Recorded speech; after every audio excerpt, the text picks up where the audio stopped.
खुदी को आजमाया है तो ये अंदाज आया। तुम में भी मैं हूं, शुद्ध प्लस पान मसाला। जब पशुओं को मिलेगा प्यार और मिल्को मोर पशु आहार तो दूध बहेगा, मुनाफा बढ़ेगा। मिल्को मोर पशु आहार। खुद नमस्कार, लोकमंच न्यूज देख रहे हैं आप। मैं हूं आपके साथ सुरभि राजपूत। बुलेटिन की शुरुआत करेंगे इस वक्त की बड़ी और अहम खबर के साथ। इस वक्त की बड़ी खबर मध्य प्रदेश के अनूपपुर से, जहां राजेंद्र ग्राम थाने में कोरोना का बड़ा धमाका। थाने में एक साथ 11 पुलिसकर्मी कोरोना संक्रमित। थाने में टीआई समेत 24 लोगों का स्टाफ मौजूद है, जिससे 11 स्टाफ कोरोना संक्रमित पाया गया। और इतनी बड़ी संख्या में कोरोना मरीज सामने आने के बाद से पूरे ही थाने में दहशत का माहौल है। आपको बता दें की बड़ी और अहम खबर बता रही है, जहां पर एक साथ 11 पुलिसकर्मी कोरोना संक्रमित हुए हैं। 11 पुलिसकर्मी कोरोना संक्रमित के बाद सभी को आइसोलेशन वार्ड में भर्ती कराया गया है। राजेंद्र ग्राम थाने में कोरोना का बड़ा धमाका हुआ। इस थाने में कुल 24 लोगों का स्टाफ है और 24 लोगों में से 11 पुलिसकर्मी कोरोना संक्रमित पाए गए हैं। टीआई समेत सभी लोग कोरोना संक्रमित।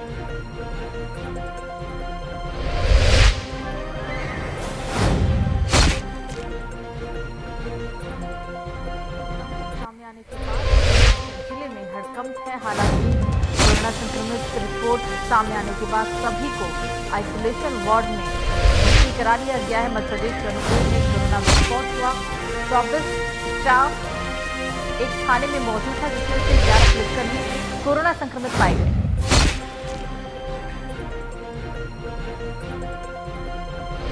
थाने के अंदर टीआई समेत 24 लोगों का स्टाफ है और 11 लोग इसमें से कोरोना संक्रमित हैं।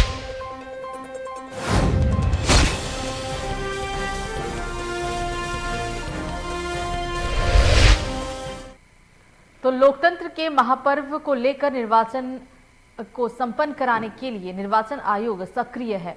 मतदाता 100% मतदान कराने के लिए बलरामपुर का जिला प्रशासन भी अब सक्रिय नजर आ रहा है। और इसी क्रम में आज अपर जिलाधिकारी राम अभिलाख की अध्यक्षता में मतदाताओं को जागरूक किया गया और इसी को लेकर जिले में प्रचार प्रसार करने के लिए लोगों को आदेशित भी दिए गए हैं। इस दौरान अपर जिलाधिकारी राम अभिलाख ने मीडिया से मुखातिब होते हुए कहा है कि लोकतंत्र का महापर्व चुनाव एक बहुत बड़ा त्योहार होता है और दान में सबसे बड़ा दान मतदान होता है। इसलिए जनता को जागरूक होना चाहिए और युवा वोटरों को भी बढ़ चढ़कर मतदान में हिस्सा लेना चाहिए। इसके साथ साथ आपको बता दें कि वहां पर मौजूद मतदाताओं ने सारे काम छोड़ दो, सबसे पहले वोट दो के नारे भी लगाए।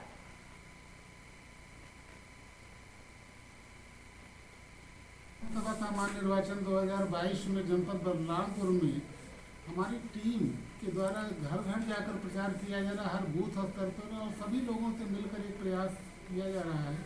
हमारे यहाँ की प्रिंट मीडिया और इलेक्ट्रॉनिक मीडिया के माध्यम से भी सभी लोग प्रयास कर रहे हैं और हमारा जो टीम है उसका प्रयास है कि हर मतदाता को हम जागरूक कर सकें और हर मतदाता को इस तरीके से प्रेरित कर सकें कि वो बूथ पर अवश्य जाए और अपने सबसे प्रिय उम्मीदवार का चयन करें मतदान के द्वारा। हमारे लोकतंत्र, भारत के लोकतंत्र को मजबूती प्रदान करें।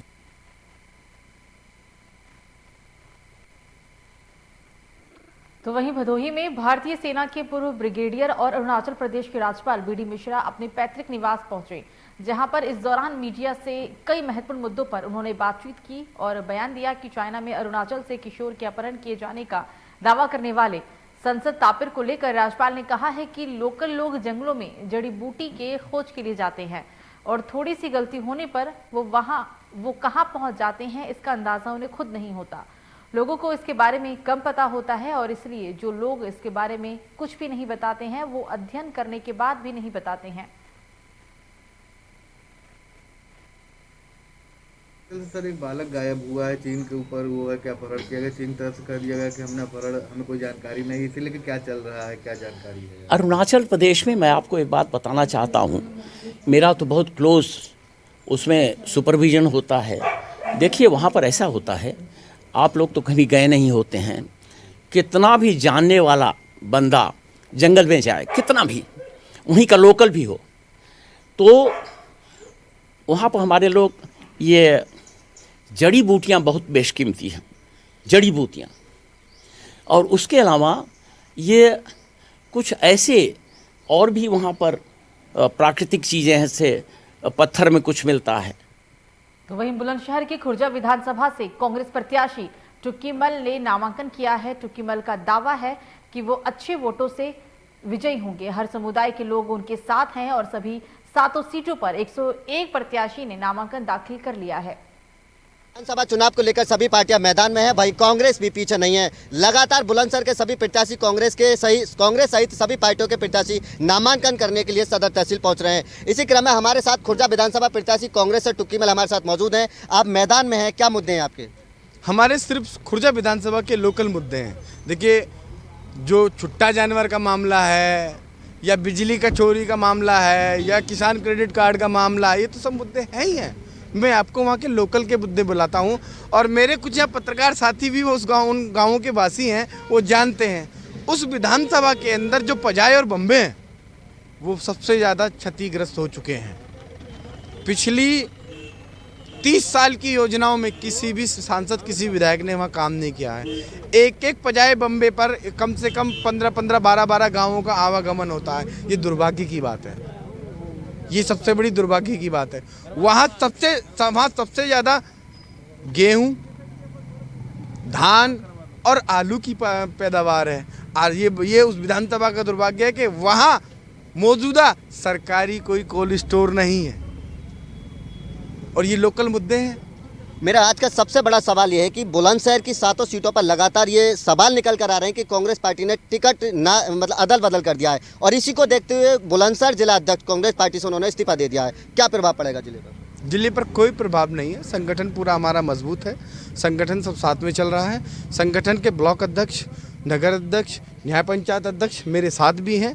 आप देख सकते हैं रामू फौजी हमारे ब्लॉक अध्यक्ष हैं, अरनिया ब्लॉक के मेरे साथ हैं, मेरे प्रस्तावक हैं, जाति से ठाकुर हैं, मुझे खुद नॉमिनेशन कराने के लिए आए हैं। आप कैसे संगठन को हमारे को गलत बता रहे हैं? या हमारा संगठन मजबूत था और मजबूत है, हम प्रियंका गांधी के हाथ मजबूत करेंगे। आप एक किसान क्षेत्र से मैदान में हैं, लगातार किसानों का क्षेत्र खुर्जा विधानसभा माना जाता है और कांग्रेस पार्टी लगातार किसानों के साथ ही दिल्ली में। अब भारतीय जनता पार्टी भी कह रही है कि कांग्रेस जो किसान है वो हमारे साथ है। क्या लगता है? ये तो किसान बताएंगे ना दादा। आप जनता से संपर्क कर रहे हैं, क्या रुझान है जनता का? ये तो जनता बताएगी। भाई मैं तुम्हें क्यों बता दूंगा पत्रकार बंधु? छोटी सी यार भैया मेरी बात और समझो। मैं अब आपसे थोड़ी देसी वाली बातों में बात करता हूँ। आप एक ठंडे दिमाग से सोचिए, किसान कितने दिन वहाँ बैठा रहा, भूखा रहा, मृत्यु हुई किसान की। क्या इसको समझेगा नहीं? हमारा परिवार, वो परिवार है हमारा। कितना दुख हुआ उन लोगों को, हमें भी उसका दुख है। भाजपा के लोग गांव देहात के अंदर जाएं तो सही, पता तो उनको तब पता पड़ेगी ना। अभी मैंने आपको लोकल के 2 या 3 मुद्दे बताए। बताइए आप, क्या आपसे पहले वहाँ सब भाजपा के विधायक नहीं थे? या अब से पहले पजाए बम्बे उन पर उन्होंने रास्ता नहीं चला होगा? उनके समय के अंदर ही रेलवे लाइन जो बिछी है, वहाँ रेलवे लाइन जो बिछी है, उनके समय में ही गांवों के अंडरपास बने होंगे। क्या उसका वो विरोध नहीं कर सकते थे? जिससे 12-12, 15-15 गांवों के लोगों को आने के लिए दिक्कत होती है। ये लोकल मुद्दे हैं, छोटे मुद्दे हैं। क्या कोल्ड स्टोर, वहाँ सरकारी कोल्ड स्टोर एक मुद्दा नहीं है? आलू की फसल खराब होती है तो दादा भी देखिए। आपकी टक्कर पर कौन प्रत्याशी है, कौन सी पार्टी का प्रत्याशी आपको टक्कर दे रहा है और अगर आप अपनी जीत रहे हैं तो कितने वोटों से आप जीत रहे हैं? देखिए सर, ये तो सब समय बताएगा आपको जनता। क्षेत्र में आइए पत्रकार बंधु, आप भी उसी आसपास की विधानसभा के गांव के रहने वाले हैं, आप भी भली भांति जानते हैं। देखिए अच्छा, लास्ट सवाल मेरा ये होगा, अगर आप सत्ता में आते हैं तो सबसे पहले विकास का मुद्दा क्या होगा? हमारे राष्ट्रीय मुद्दे या प्रदेश कांग्रेस कमेटी से जो मैनिफेस्टो हमारी जारी हुआ वो तो मुद्दे रहेंगे ही। उसमें मैंने आपको लोकल के 3-4 मुद्दे जो बताए ये भी हैं। ये भी मेरे खुद के अपने 70 विधानसभा लोकसभा के मैनिफेस्टो के मुद्दे हैं जो मैं आपको बता रहा हूँ। तो ये थे खुर्जा विधानसभा प्रत्याशी टुक्कीमल, लगातार अपनी जीत का दावा कर रहे हैं और अब देखना यही होगा कि खुर्जा विधानसभा पर कई कद्दावर चेहरे कई पार्टियों से, अलग अलग पार्टियों से मैदान में। अब देखना यही होगा कि 10 फरवरी में चुनाव होना है, जनता किसके सर पर ताज बांधती है। कैमरा पर्सन फरियाद अली के साथ कदीम खान, लोकमंच न्यूज, बुलंदशहर। तो वहीं पिछले दिनों हरिद्वार में हुई धर्म संसद और उसके बाद संतों की गिरफ्तारी के बाद उठे विवाद पर अब निरंजनी अखाड़े के आचार्य महामंडलेश्वर ने अपनी प्रतिक्रिया देते हुए कहा है कि धर्म संसद अनादिकाल से चली आ रही है और परंपरा भी है, जिससे धर्म समाज और देश हित वाले संतों का होना आवश्यक है। जल्द ही वो वरिष्ठ संतों के साथ बैठक कर पूरे मामले पर कोई निर्णय भी ले सकते हैं। हरिद्वार के दक्षिण काली मंदिर में पत्रकारों से वार्ता करते हुए आगामी विधानसभा चुनाव में लोगों से ऐसे व्यक्ति नेता का चुनाव करने की उन्होंने सलाह भी दी जिस देश में नेता धर्म और समाज के हित के लिए कार्य करने का जज्बा हो। उन्होंने कहा है कि क्योंकि वो एक धर्माचार्य भी हैं, इसलिए वो चाहेंगे कि जो नेता या पार्टी सनातन धर्म को बढ़ावा देगी वो उसका समर्थन करेंगे, लेकिन जो नेता या पार्टी देश और समाज सेवा को महत्व देते हुए धर्म का समर्थन करेगी वो उसको वोट ही करना चाहेंगे।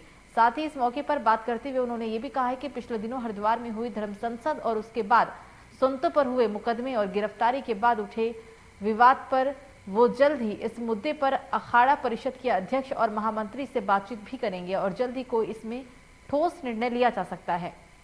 मैं उस दौरान बाहर था, यहाँ था नहीं, तो मैं तो केवल इतना कहूँगा कि धर्म संसद अनादिकाल की परंपरा है। धर्म संसद जो धर्माचार्य हैं उनकी जो सामूहिक गोष्ठी हो उसे धर्म संसद कहते हैं। तो धर्म संसद से देश को और समाज को कुछ ना कुछ सीखने को मिलता है। तो धर्म संसद में जो राष्ट्र हितैषी लोग हैं, धर्म हितैषी लोग हैं, समाज हितैषी लोग हैं, ऐसे धर्माचार्यों का होना अत्यधिक आवश्यक है और आज नहीं अनादिकाल से धर्म संसद होता आ रहा है। तो वहीं विधानसभा चुनाव को लेकर हरिद्वार चुनाव आयोग के जरिए गठित फाइनेंशियल स्टैटिक टीम और हरिद्वार के सभी थाना पुलिस लगातार वाहनों की चेकिंग कर रहे हैं। वहां चेकिंग के दौरान कनखल पुलिस ने कार से 2,15,500 रुपए बरामद किया। साथ ही पुलिस ने चेकिंग के दौरान अलग अलग थाना क्षेत्र में 4 वाहनों से लगभग 11 लाख रुपए कैश बरामद किए हैं।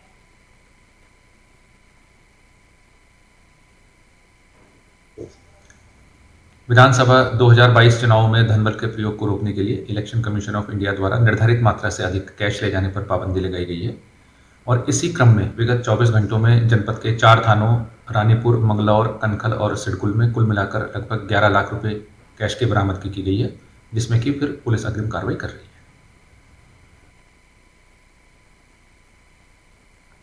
तो वहीं इंदौर के तेजाजी नगर में देर रात निर्माणाधीन सन्मति स्कूल की छत भरभराकर अचानक से गिर गई, जिसमें यहां पर काम कर रहे मजदूर उसके नीचे दब गए। सूचना के बाद आसपास के गांव निवासी और पुलिस मौके पर पहुंची। छत का मलबा हटाकर सभी मजदूरों को बाहर निकाला गया। आपको बता दें कि 1 दर्जन मजदूरों के घायल होने की इसमें खबर है। इस बीच एनडीआरएफ की टीम ने रेस्क्यू भी किया। साथ ही एक व्यक्ति शराब के नशे में एनडीआरएफ की टीम के साथ बदसलूकी करता हुआ भी नजर आया। जब व्यक्ति की तलाशी ली गई तो उसके पास से एक चाकू भी बरामद हुआ, जिसको रेस्क्यू टीम ने पुलिस के हवाले कर दिया है।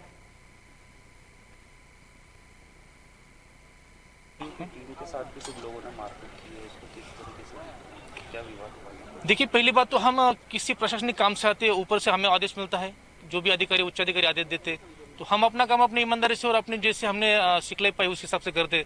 पर यहाँ आने के बाद हमने देखा कि सिविल पब्लिक का हमें सपोर्ट उतना नहीं मिल पाया और हमारे पास जो भी संसाधन है वो सरकारी है, तो हम उसको किसी अनजान आदमी के हाथ में नहीं दे सकते।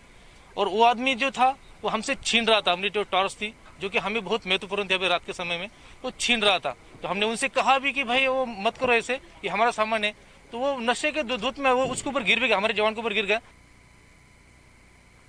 तो वहीं पौड़ी के बेड़गांव निवासी चंद्रमोहन ने प्रधान पर गाली गलौज करने का आरोप लगाया है। चंद्रमोहन का कहना है कि जब वो अपने घर में सो रहा था, इस दौरान ग्राम प्रधान और उसके साथियों ने उसे रोककर उसके साथ गाली गलौज की। विरोध करने पर उन्होंने उसे बुरी तरीके से पीटा भी, जिसके बाद जीएम को दिए अपने शिकायती पत्र में चंद्रमोहन ने कहा है कि ग्राम प्रधान उससे पहले से ही रंजिश रखता है और इसी कारण उसे बीती रात प्रधान ने अपने साथियों के साथ मिलकर लाठी डंडों से बुरी तरीके से मारकर घायल कर दिया। इस हमले में उसके सिर पर काफी गंभीर चोटें आई हैं। उधर प्रधान प्रदीप रावत का कहना है कि शिकायतकर्ता चंद्रमोहन और उसके साथी ही आए दिन शराब पीकर गांव में उत्पात मचाते हैं और गाली गलौज करते हैं।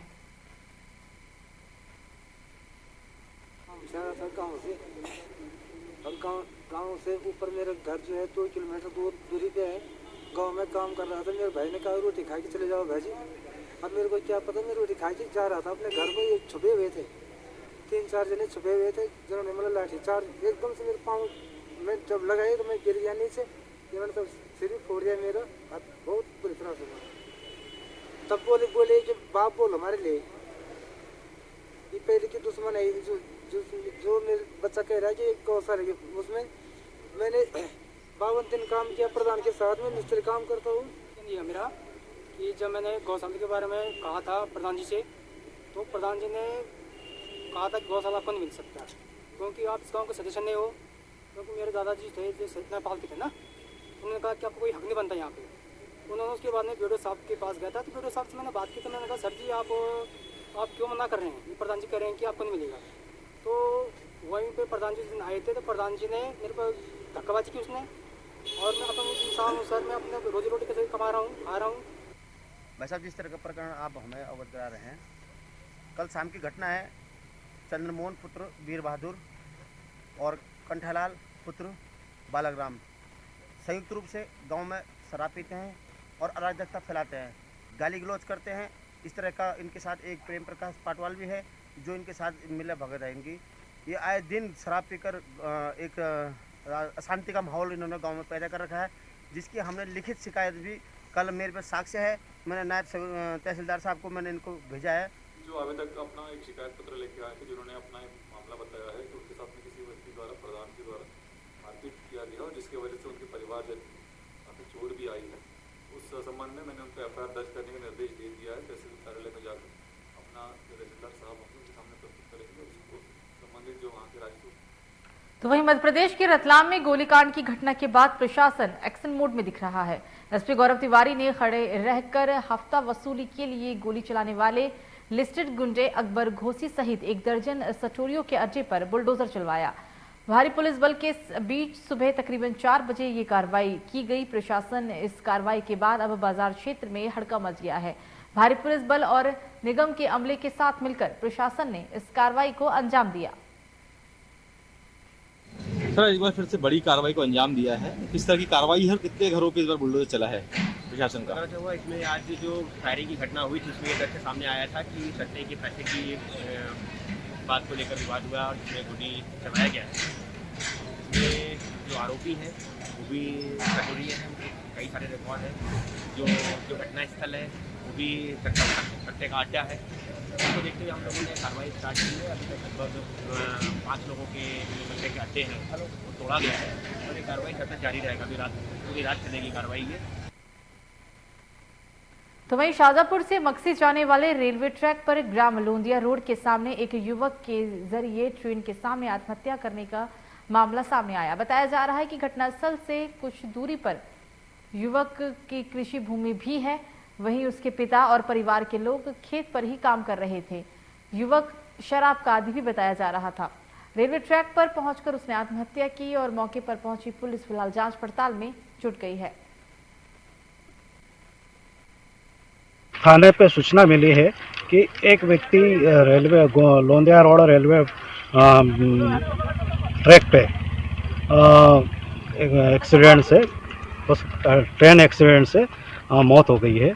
तो तत्काल रवाना होकर घटनास्थल पहुंचे और बॉडी को पीएम है तो रवाना किया पीएम कराने हेतु और मर्ग टाइम कर जांच में लिया जा रहा। ठीक हो गया। उत्तर प्रदेश के गांव और शहर का हर व्यक्ति उत्साहित है। वो अखिलेश यादव को मुख्यमंत्री।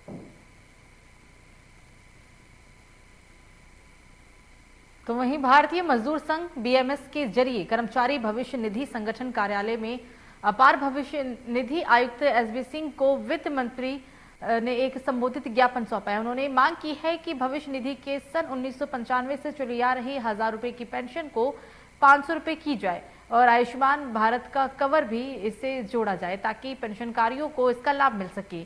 बीएमएस संघ के प्रदेश महामंत्री अनिल उपाध्याय ने कहा है कि हम सरकार से अनुरोध करते हैं कि हमारी मांगों पर विचार किया जाए।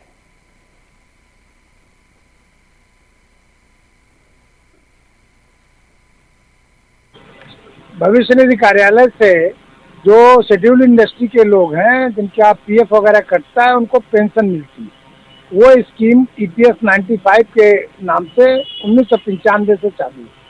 उस समय पेंशन 300 से लेकर के 500-700 लोग मिलती थी। भारतीय मजदूर संघ ने सन 2012-13 में इस पर जबरदस्त प्रदर्शन किया।